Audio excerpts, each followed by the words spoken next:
Mau nurunin suara ajan, mau nurunin suara ajan.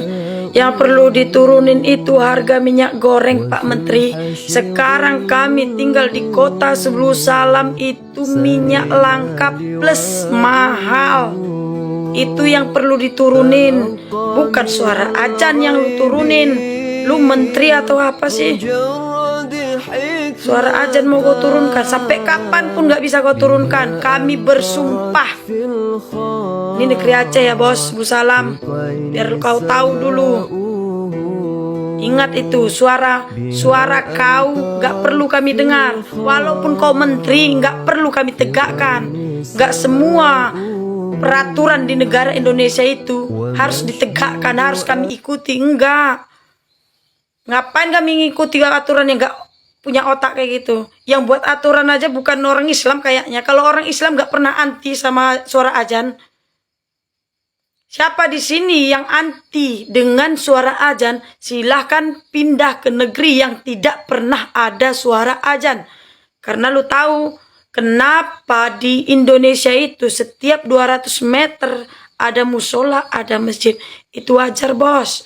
Wajar Pak Menteri yang terhormat. Karena kau tahu sebelum kau jadi menteri pun kau udah tahu bahwa Indonesia ini mayoritas Islam.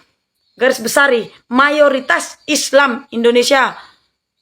Jadi kalau kau terganggu dengan suara ajan, jangan tinggal di Indonesia, angkat kaki. Silakan. Lagian gak ada yang nahanin kau kalau kayak gitu. Aku heran, kau terlahir dari apa sih? Kau dulu lahir diajanin apa digonggongin anjing? Kok enak-enaknya aja kau bilang suara ajan itu diturunkan. Kami capek-capek minta sama menteri apa itu saya tidak tahu, nggak ngerti soal itu karena saya bukan orang yang berpendidikan kali lah. Harga minyak, harga sembako, semua harga pokok kebutuhan hidup itu yang diturunkan.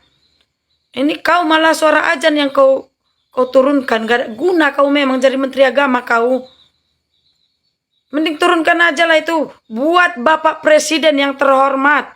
Saya acungkan 5 jari hormat saya kepada Bapak Jokowi yang terhormat, Bapak Presiden. Apa tidak ada menteri yang lain selain itu? Apa tidak ada menteri yang cocok? Kenapa tidak Ustadz Somad aja jadi menteri agama? Waduh, kenapa Islam KTP yang dijadikan menteri agama? Nggak cocok guys. Aduh. Bingung aku, negara Indonesia ini makin lama semakin semberewut.